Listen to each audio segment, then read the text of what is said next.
한 가지 질문으로 말씀을 시작하겠습니다. 여러분, 하나님을 사랑해서 말씀을 붙잡고 열심히 신앙생활을 하면 항상 삶이 분명하고 명쾌할까요? 아니면 내가 하나님을 사랑하고 말씀 붙잡고 사는데도 불구하고 때로는 삶이 혼란에 빠지고 미궁 속을 헤매게 될까요? 많은 사람들이 믿음으로 살면 모든 문제가 수학 공식처럼 딱딱 정확하게 떨어질 것이다, 이렇게 생각하는 경향이 있습니다. 근데 여러분, 그건요, 신앙의 입문이에요. 신앙이 깊이를 그렇게 갖추게 되지는 않습니다. 신앙의 깊이는 어디서 생기느냐 하면요, 열심히 신앙생활을 하면서도 불구하고 도무지 이해되지 않은 그 혼란을 겪을 때 흑암의 시간을 거치면서 만들어지더라고요. 얼마 전에 어떤 분이 저에게 이제 그런 질문을 하시더라고요. 목사님, 제가 지금 여러 가지 너무 어려운 일이 있는데 왜 이런 어려움이 생길까요? 혹시 이 어려움이 제 죄 때문인가요? 이 질문을 하더라고요. 지금 상황이 도저히 이해가 안 되는 거예요. 물론 여러분, 고난 앞에서 내 자신을 돌아보는 건 1차적으로 내 자신을 돌아보는 것은 옳습니다. 근데 모든 고통을 죄의 징계로만 여겨서는 안 된다고 하는 겁니다. 모든 고통을요, 죄의 징계로만 여기면 삶이 굉장히 복잡해집니다. 그러면 신앙의 깊이를 만들 때 하나님께서는요, 흑암을 통해서 만드시더라고요. 사망의 음침한 골짜기를 지나가게 하십니다. 욥이 대표적인 케이스죠. 여러분, 하나님이 사탄에게 자랑할 만한 사람이었어요. 이런 사람 봤냐고. 이렇게 신실하게 하나님을 섬기는 사람 봤냐고. 여러분, 이 정도 사람이에요. 그런데 어때요? 이해할 수 없는 고난을 받거든요. 그 가운데 욥이 이런 고백을 합니다. 내가 앞으로 가도 그가 아니 계시고 뒤로 가도 보이지 아니하며 그가 왼쪽에서 일하시나 내가 만날 수 없고 그가 오른쪽으로 돌이키시나 배울 수 없구나. 왜 하나님이 나한테 이런 어려움을 주시는지 이유라도 알고 싶은 거예요. 근데 하나님이 답을 안 해주세요. 도대체 내가 왜 이런 고난을 당해야 하는지라도 알았으면 좋겠는데 그것조차도 알려주지 않은 채 너무 극심한 고난에 처해 있다고 하는 것이죠. 여러분, 이런 상황 좋아하는 사람이 있어요? 아무도 없어요. 여러분, 우리 삶에 무질서한 거 들어오는 거 다 싫습니다. 내 삶에 딱 이게 질서가 잡혀있는 삶, 누구나 그런 삶을 원하잖아요.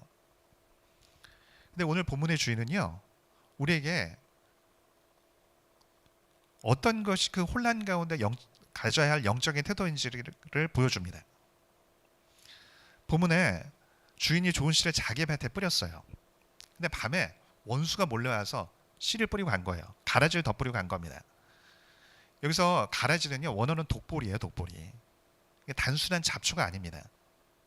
이게 로마법에 별도의 처벌 조항이 있어요. 다른 사람의 밭에 이 독보리를 뿌렸을 때 이것에 대한 처벌 조항이 있다고요. 즉, 악독한 경제적인 그런 테러였다라고 하는 것이죠. 독보리를 섭취하면요, 이 복통이 일어나고 경련이 일어나고 심하면 사망에 이를 수 있어요. 그리고 또한 나중에 이게 수확을 했을 때 독보리가 바르게 제거되면 어떻게 되겠어요? 음식에 독이 있는 거예요. 상품 가치가 없다고요. 그러니까 우리 문화에서 보면 우물에 독을 푸는 것과 동일한 것이죠. 게다가 밤에 몰래 뿌렸을 때는요, 로마법에 의하면 악한 의도로 인해서 처벌이 2배가 됩니다. 종들이 그걸 보고 당황을 해요.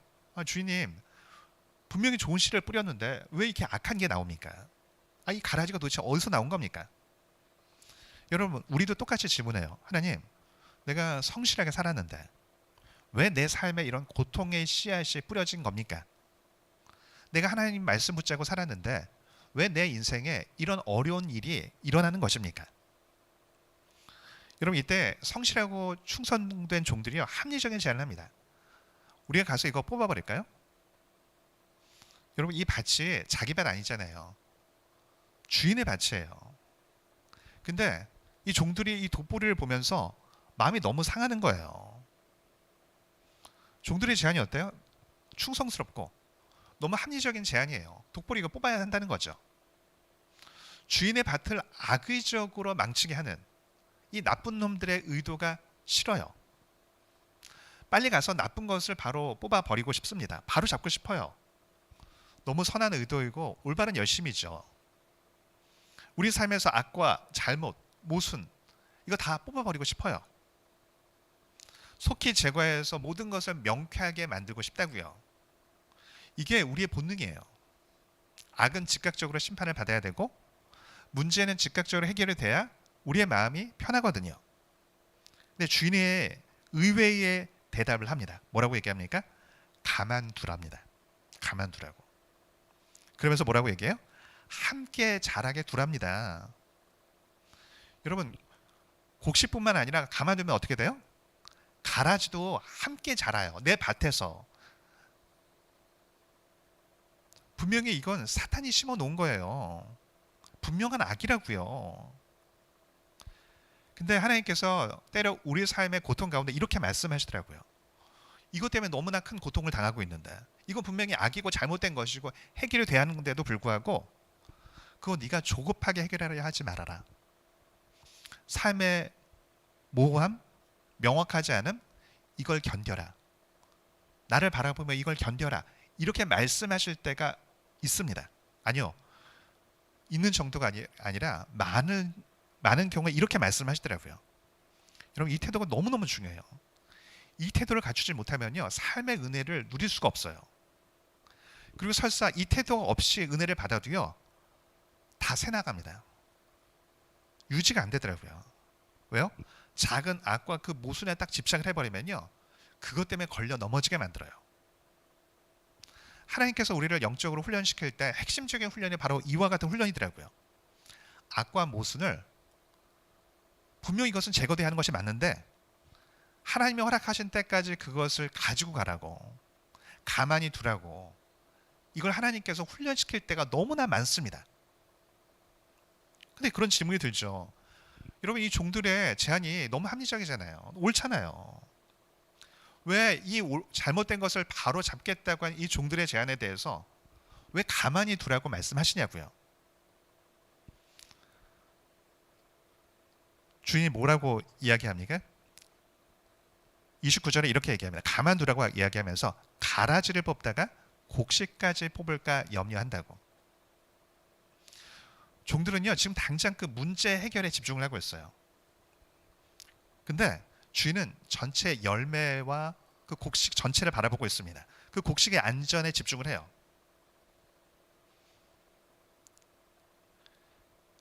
자, 사진 한번 보여주세요. 이게 밀과 가라지 사진입니다. 어느 게 밀일까요? 오른쪽이 밀입니다. 왼쪽이 이 가라지예요. 독보리입니다. 이거 어떻게 구별하겠어요? 독보리가 그냥 잡초처럼 그런 게 아니에요. 보면 딱 열매같이 생겼잖아요. 어릴 적에 보면요 이게 구별이 안 된답니다. 그리고 또 문제가 뭐냐면요 가라지가 땅에 뿌리를 내릴 때 이 밀하고 섞인대요. 이 뿌리가 섞인답니다. 가라지를 뽑으려고 하면 이 독보리를 뽑으려고 하면 가라지만 뽑히는 게 아니라 밀이 딸려서 같이 뽑히는 거예요. 곡식이. 그래서 이 지혜로운 주인이 내버려 두라고 얘기한 겁니다. 추수 때까지 이게 명확하게 구별이 될 때까지 내버려 두라는 겁니다. 여러분 종과 주인은요 지금 같은 걸 보고 있지만 다른 걸 보고 있어요. 종은 지금 문제 해결에만 집중하고 있습니다. 근데 주인은 어때요? 문제 자체만 집중하고 있잖아요. 전체를 바라보고 있다고요. 여러분 우리의 시각은요 종과 같을 때가 너무 많아요. 아니, 이거 문제지 않냐고. 이거 고쳐야 하는 거 아니냐고. 이거 분명히 악한 의도지 않냐고. 이건 반드시 뽑아야 하는 거라고. 가만 내버려두면 그 문제 잘할 거라고. 정의를 바로잡겠다는 명분으로 당장 가라지를 뽑으려 합니다. 근데 여러분 그 이면에는요 내 자존심이 있을 때가 너무 많더라고요. 내 자존심이 걸려 있어요. 내 밭에 악한 의도로 내 삶에 악한 것을 심어놨어요. 지금 당장 옳고 그름을 따져서 그 모호함을 딱 제거하고 명쾌하게 만들고 싶다고요. 그걸 바라보고 있으면 자존심이 상해서 견딜 수가 없어요. 근데 여러분 이 독보리에만 딱 집중을 하면 문제가 뭐예요? 변수를 만나게 된다는 거예요. 분별하기도 쉽지 않고 분별한다 할지라도 그것을 뽑으려고 할 때 문제만 뽑히지 않아요. 그 문제랑 함께 좋은 것들이 같이 뽑혀 나온다고요. 문제를 해결하는 과정에서 교회가 상하고 가정이 상하고 자녀들이 상하고 사업이 어려워지고 다 우리 인생이 어려워지는 핵심 이유가 여기에 있더라고요. 그래서 하나님께서 그 문제를 지금 당장 해결하려고 하지 말고 조급함 가운데 해결하려 하지 말고 가만히 두라고 때가 될 때까지 그때까지 보고 있으라고 이렇게 말씀하실 때가 많아요. 물론 하나님께서 나에게 허락하신 그 분량이 있어요. 그 분량 내에서는 움직이는 것 괜찮아요. 그 무질서를 잡으려고 하는 건 좋습니다. 그렇게 해야 돼요. 그거를 내가 할 수 있는 게 있는데도 내버려 두는 건 안 됩니다. 그러나 문제가 뭐냐면 내 삶에 뿌려진 그 독보리에만 악한 가라지를 제거하는 데만 집중하면 어떻게 될까요? 문제가 생겨요. 선을 넘게 됩니다. 이게 분명히 악이고 이건 반드시 고쳐야 하는 것입니다. 그러니까 거기에 집중하면 분노 가운데 선을 넘게 돼요. 많은 사람들이 싸울 때 그렇게 말합니다. 저 사람이 악하게 행동을 했다고. 저건 분명히 악이라고. 그래서 나도 저 사람처럼 선을 넘어갈 수밖에 없었다고. 저 사람이 먼저 시작을 했다고. 여러분 꼭 기억해야 돼요. 아무리 악하더라도 하나님이 나에게 허락한 그 분량 내에서 움직여야 됩니다. 이게 믿음이고요. 이게 이렇게 행할 때 이게 하나님을 경외하는 방식이에요. 여러분 왜 다윗이에요? 사울이 선을 넘었어요. 창으로 자기를 죽이려고 했다고요. 창이 벽에 박혔어요. 여러분 이거는 실수 아니에요. 너무 악한 거예요. 내가 그 벽에 박힐 수 있었다고요. 이건 누가 봐도 명명백백하게 악이에요. 자신은 악을 행한 적이 없는데. 그럼 대개 이럴 때 어떻게 합니까? 그 창 뽑아서 같이 던집니다. 네가 먼저 시작했다. 네가 선 넘었다. 왕이고 뭐고 다 필요 없다. 네가 나에게 행한 그대로 나도 너에게 그대로 돌려주겠다. 그럼 어떻게 돼요? 다윗이 탄생하지 않고 또 하나의 사울이 탄생하게 됩니다. 이렇게 되면요. 창을 빼서 던지면 어떻게 될까요? 문제를 한 방에 해결할 수 있어요. 그러면 잠깐 동안 분명히 평안할 겁니다. 근데 다윗이 왜 다윗이에요? 선 넘지 않아요. 억울하고 옳고 그름을 따지면 자기가 분명히 옳아요. 이 문제 해결돼야 하는 것도 맞아요. 근데 하나님의 때까지 기다려요. 한 방에 이 문제를 해결하려고 하지 않습니다. 그러면 바로 편해졌니? 아니요. 말씀의 원칙대로 했기 때문에 오랜 기간 도망자 생활을 해야 됐어요.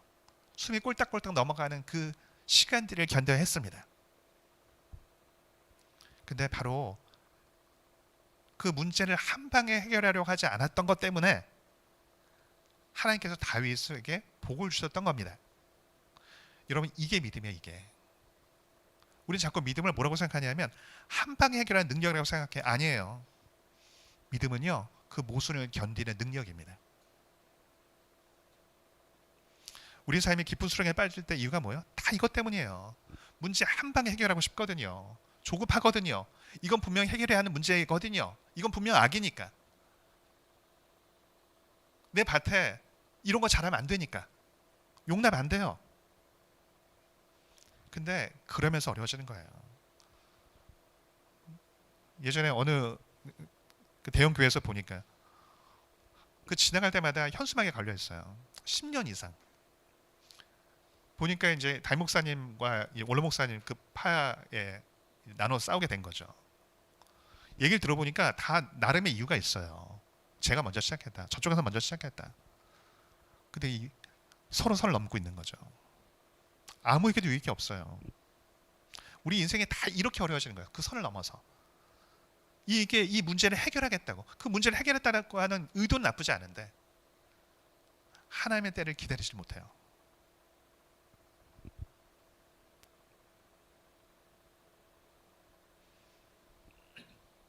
종종 보면 메시지를 그렇게 전하는 분들이 가끔 계시더라고요. 예를 들자면 그 회사에서 그런 경우 있잖아요. 이게 제사 올리고 할 때 그 이 돼지 머리에다 이제 절하고 할 때 있잖아요. 그 부분이 잘못된 거죠. 근데 그것을 가지고 막 뒤집어 엎는 거예요. 난 크리스찬이기 때문에 이거 안 된다고. 분명히 웃기는 행동 맞잖아요. 지금 21세기에 그런 행동을 하다가 웃은 건 맞습니다. 잘못된 건 맞죠. 돼지 머리에 무슨 힘이 있다고. 그 열심 자체는 틀리지 않아요. 근데 문제는 뭐야? 선 넘은 거예요. 여러분 그렇게 해서 잘린 건요. 믿음 때문에 잘린 게 아니에요. 자기 성질 못 이겨서 잘린 겁니다. 때론 답이 명확해 보여도 그거 내가 기다려야 할 때가 있다고요. 내 선을 넘지 말아야 하는 선이 있다고요. 또 우리가 주의해야 되는 게 있어요. 우리 단편적인 시각으로 모든 불행과 모호함을 악으로 규정해서는 안 된다고 하는 겁니다. 여러분 하나님께서 내 삶 가운데 내 밭에 이 악한 것을 허락하실 때가 있어요. 이런 일이 일어나면 안 되는데 정말 이런 일이 일어나면 안 되는 건데 내가 뭐 죄졌나? 이 생각이 들 때가 있다고요.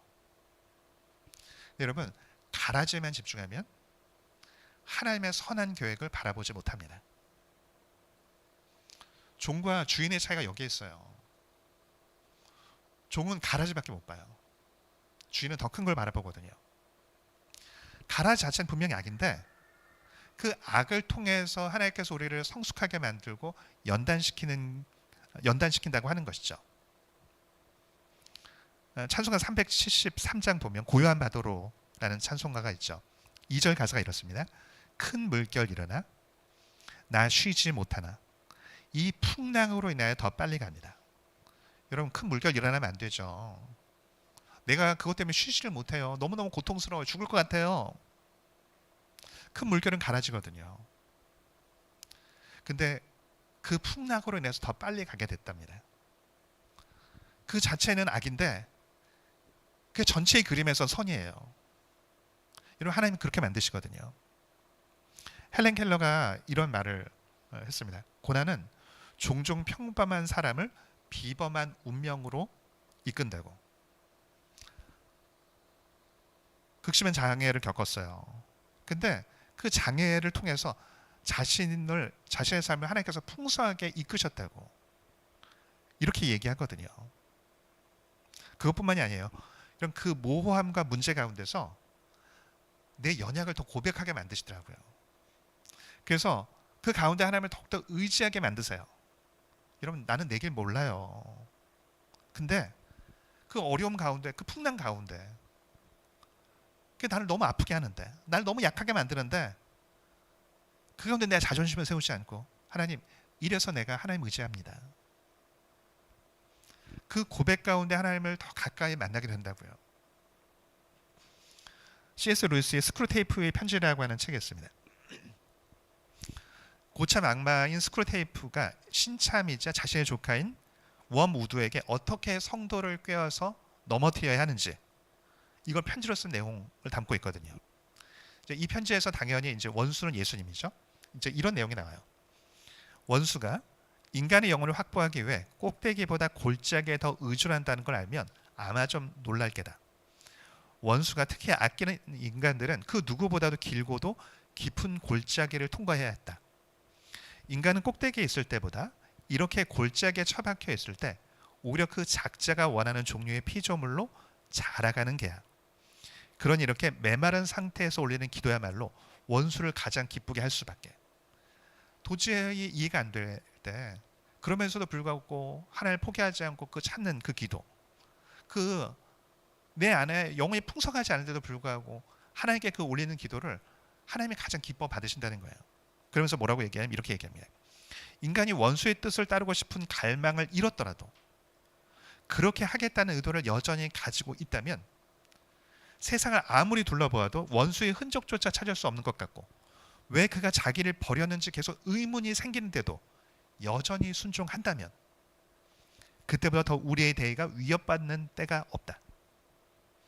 도대체 왜 하나님 나한테 이렇게 하시는지, 하나님이 그 자비의 흔적이 전혀 보이지 않는 그 순간에서도 왜 하나님이 나한테 이렇게 하시는지 전혀 모르겠는데도 불구하고 여전히 순종한다면 그게 사탄에게 가장 위협이 된다. 이 얘기를 합니다.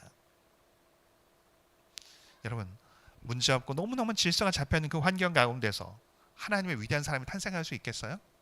없어요. 거기서 무슨 믿음이 있어요? 여러분 왜 오직 믿음이겠어요? 보이는 게 없기 때문이에요. 이해가 안 되기 때문이에요. 누군가가 하나님과 너무너무 친밀해요. 저 사람 어떻게 저렇게 하나님과 동행을 하지? 저 사람 참 하나님과 정말 동행하는 게 눈에 보인다. 이유가 뭐예요? 오랜 기간 그 골짜기 지나온 사람이에요. 그 가운데 내 연약을 고백하면서 하나님과 동행하게 된 사람이라고요. 억지로 막 문제를 막 내 힘으로 해결하게, 이 문제는 해결해야 된다고, 다 필요 없다고, 내가 해결하겠다고 내 자존심 내세우면서 그럴 거 그게 아니라 하나님 내 연약 고백하면서 내가 내 삶의 문제를 해결할 수 있는 능력이 내 손에 없습니다를 고백하면서 그렇게 하나님께 나아가는 것, 그게 하나님이 우리에게 원하시는 거더라고요. 여러분 그래서 삶에 어려움이 생기고 이해할 수 없는 그 어려움이 생길 때요, 왜 이런 일이 나에게 일어났지? 이 질문에 매몰돼서는 안 됩니다. 대신 하나님 이 모호한 과정 가운데 내가 가르치려고 하는 게 뭡니까? 내가 무엇을 바꾸시라고 하는 겁니까? 나에게. 이 질문을 하셔야 돼요. 한 분이 그런 얘기를 하시더라고요. 자기 어려운 최악의 상황에 지나갔다고. 그래서 그 여러 어려운 일들이 있다는 거 아닌가? 뭐 좋은 일이 일어났나 보다라고 생각해서 무슨 좋은 일이 있었냐고. 이렇게 답을 하는 거예요. 그 나쁜 일이 발생할까 봐 너무너무 무서웠다고. 그것 때문에 마음이 막 힘들었는데 오히려 막상 그 두려워하는 일이 발생을 했다는 거예요. 근데 그거를 받아들이고 나니까 오히려 평안해졌다고. 그래서 자기 인생의 지금 바닥에 닿은 느낌인데 오히려 하나님이 너무너무 가까이 느껴진다는 거예요. 제가 이 고백을 들으면서 무슨 생각이 들었냐면 이제 이분의 고난이 거의 끝나가는구나. 이제 조금 있으면 하나님께서 새로운 빛을 보여주시겠구나. 이 생각이 들더라고요. 여러분 어려움이 올 때 깨달아야 하는 게 궁극의 깨달음이 이거더라고요. 우리는 막 그게 그 어려움이 해결 안 되면 어떻게 하나. 이걸 어떻게 해결하나. 여기에 집중을 하는데 그거를 안는 거예요. 하나님이 나에게 허락하신 것으로 때론 이해할 수 없어도 그걸 안는 겁니다. 이런 조개가 진주 어떻게 맺어요? 안에 그 이물질이 들어왔기 때문에 고통이거든요. 그래서 예전에 결혼할 때는 이 진주 선물 안 했거든요. 왜요? 그 눈물이니까요. 진주의 눈물이거든요. 그 조개의 눈물이거든요. 근데 그게 아픈 게 들어올 때 그걸 뱉어내려고 하면서 진주가 되는 게 아닙니다. 그거 품는 거거든요.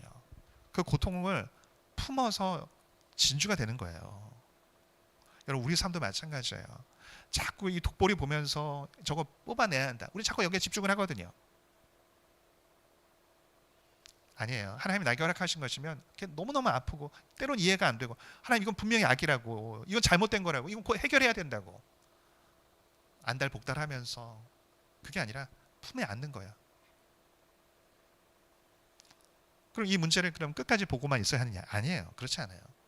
30절에 뭐라고 말씀합니까? 둘 다 추수 때까지 함께 자라게 두라. 추수 때 내가 추수꾼들에게 말하기를 가라지는 먼저 거두어 불사르게 단으로 묶고 곡식은 모아 내 곡간에 넣으라 하리라. 때가 있다는 거예요. 가라지는 불사르고 알곡만 모아 드릴 때가 존재한다는 겁니다. 이게 최종적으로는 하나님의 심판대에서 일어나겠지만 우리의 삶에서도 중간중간 하나님께 정산해 줄 때가 있더라고요. 우리 삶에 하나님께서 작정하신 때가 있어요. 그 문제를 통해서 열매를 맺으시는 때가 있습니다. 근데 그때가 언제인지 우리 몰라요. 근데 그때가 있다라는 것이 확실해요. 여러분 어려움이 딱 오면요, 무슨 생각이 드냐면 이 생각이 다 들어요. 이 어려움은 내 삶에서 끝나지 않을 거야. 내 삶은 다시 웃을 때가 없을 거야. 여러분 이 생각 다 듭니다. 저도 여러 번 그런 생각을 해봤어요. 근데 그렇지 않아요. 그 모호함, 그 문제 영원하지 않습니다. 딱 하나님을 붙잡고 하나님을 바라보면요, 그 문제가 녹아질 때가 옵니다. 그럼 그때 감사하게 돼요. 내가 그거 억지로 뽑아내려고 하지 않아서 얼마나 감사한가. 그거 내 힘으로 해결하려고 하지 않고 하나님을 기다려서, 물론 숨이 꼴딱꼴딱 넘어가고 때로 너무너무 힘들고, 정말 기도하면서 이게 답이 이게 있는 것이 맞는 건가? 정말 하나님 이렇게 하시는 게 맞는 건가? 이 질문 가운데 붙잡았지만 그래도 그 가운데 그걸 넘어간 것이 너무너무 감사하게 될 때가 반드시 옵니다. 제 경험상에는요, 문제가 너무너무 아프고 막 견딜 수 없고 이럴 때는 아직 때가 아니더라고요. 하나님 한 번으로 딱 만족을 하면서 내 문제를 안고 가겠다고 결단하고, 그리고 그 가운데 그 문제로부터 이제 자유해지면요, 되게 그때 해결해 주시더라고요. 그러니까 우리 내면 가운데 있는 독보리, 그걸 보고서 먼저 하나님이 너 이거 내가 너희 삶에 이것이 허락됐는데 그럼에도 불구하고 너가 나 때문에 자유할 수 있니? 이거 물어보세요. 근데 여러분 이게 쉽나요? 안 쉬워요.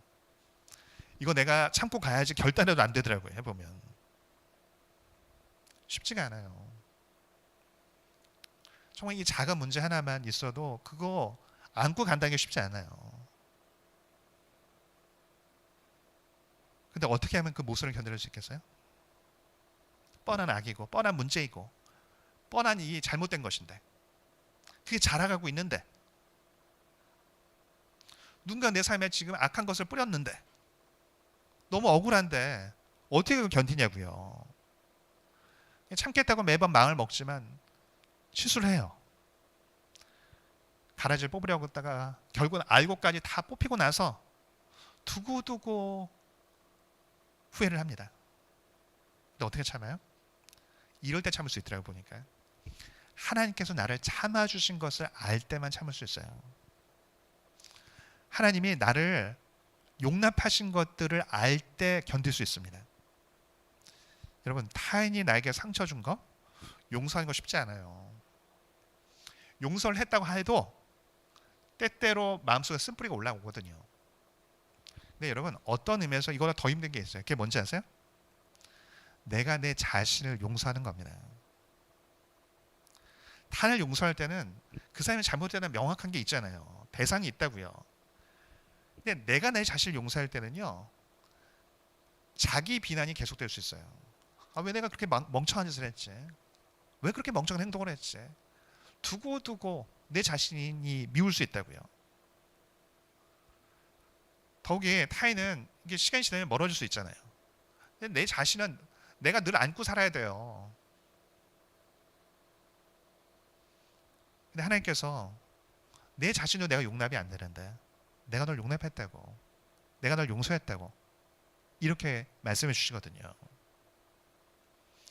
여러분, 내가 내 자신 잘 모를 때는요, 내가 상당히 괜찮은 의인이라는, 그래도 어느 이상은 수준이 되는 의인이라는 착각이 다 있습니다. 이게 죄인의 대표적인 착각이더라고요. 제일 깨지기 어려운 착각이요, 나는 그래도 웬만큼은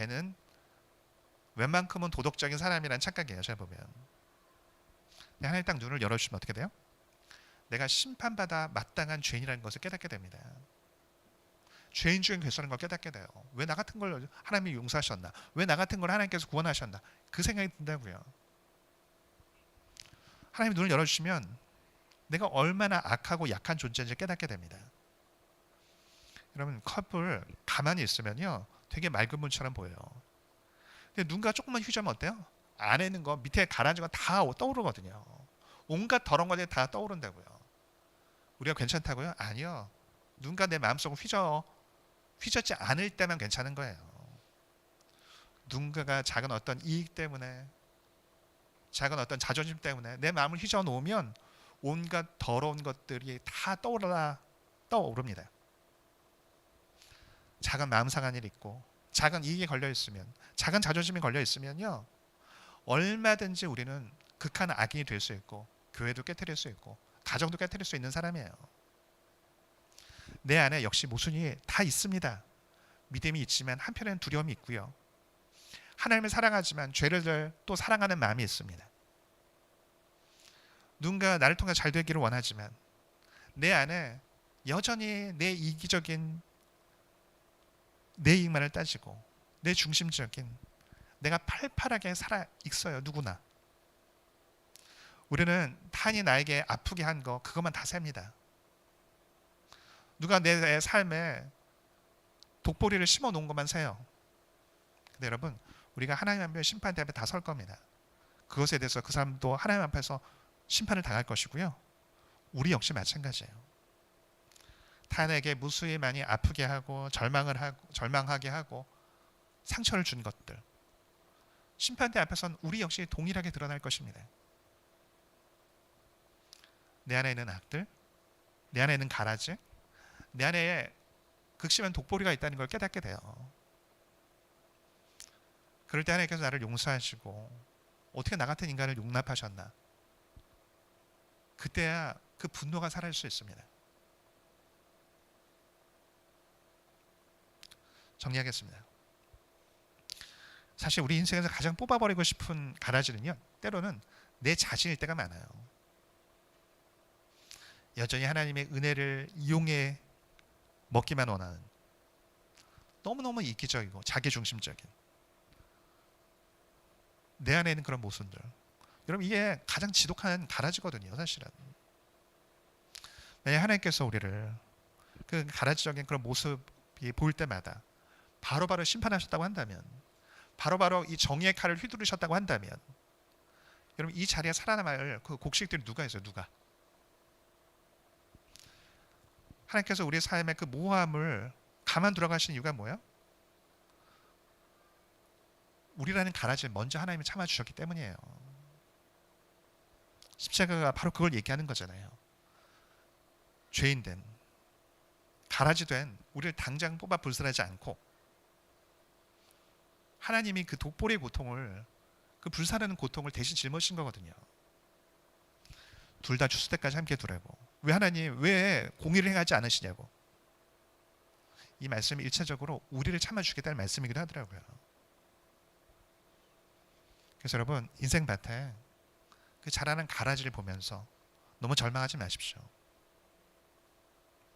믿음은 여러분 답을 아는 능력이 아니라 인생에 답이 없는 시간에 주님 손 딱 붙잡고 끝까지 견디는 능력입니다. 아멘. 그거 내 힘으로 한 방에 해결하려고 하다가 선을 넘지 마십시오. 대신 이렇게 기도하십시오. 하나님, 내 삶에 가라지가 부러져 있습니다. 그런데 하나님, 여전히 하나님께서 주인이심을 믿습니다. 내 안에 그 가라지를 용납하신 그 하나님께서 나에게 그것을 견디라고 말씀하시니까 내가 그 주님의 사랑을 의지해서 이 모순, 이 연약, 이 모호함 믿음으로 견뎌내길 원합니다. 하나님을 신뢰합니다. 우리가 그렇게 믿음으로 걸어가길 원하고, 그리고 그 가운데 하나님의 보호하심과 일하심을 경험하는 복된 성도 되어지기를 축복합니다.